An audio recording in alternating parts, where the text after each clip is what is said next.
এই বৃদ্ধা মহিলাটি জানালা পরিষ্কার করার সময় হঠাৎ করে নিচে পড়ে যায়, কিন্তু সৌভাগ্যক্রমে তার শরীরে ছিল সেফটি দড়ি, যার কারণে সে বেঁচে যায় এবং সে সোজা গিয়ে একটি জানালার সাথে ধাক্কা খায়। জানালার ওপাশে সিইও মিটিং করছিল, যার কারণে ধাক্কা খাওয়ার শব্দ শুনে সিইও প্রচুর বিরক্ত হয়। এরপরে কোম্পানির অ্যাসিস্ট্যান্ট সেই বৃদ্ধা মহিলাকে সিইওর সামনে নিয়ে আসে এবং বসকে বলে, স্যার আপনি এই মহিলাটাকে ফায়ার করে দিন, কেননা সে অনেক বয়স্ক হয়ে গেছে আর এই বয়সে তার দ্বারা এরকম ধরনের কাজ করা সম্ভব না।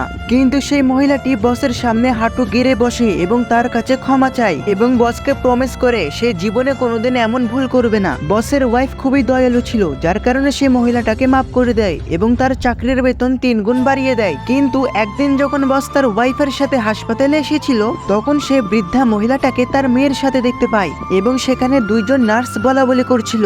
এই বৃদ্ধা মহিলাটা প্রতিদিন 5 জায়গাতে জব করে, যাতে করে সে বেশি টাকা ইনকাম করতে পারে এবং তার দ্বারা সে তার মেয়ের চিকিৎসা করতে পারে। দূর থেকে এসব বস এবং তার ওয়াইফ দেখতে পায়, যা দেখার পরে বসের ওয়াইফ তাড়াতাড়ি সে বৃদ্ধা মহিলা এবং তার মেয়ের জন্য একটি ভালো কেবিন বুক করে দেয়। এরপরে বসের ওয়াইফ দেখতে পায় সে বৃদ্ধা মহিলাটি তার মেয়ের বেঁচে থাকা নুডলসের প্যাকেটগুলো নিয়ে নেয় এবং সোজা গিয়ে সিঁড়ি বেয়ে নিচে নেমে তার পকেট থেকে বাসি রুটি বের করে এবং বাসি রুটির সাথে সে বেঁচে থাকা নুডলসগুলোকে খায়।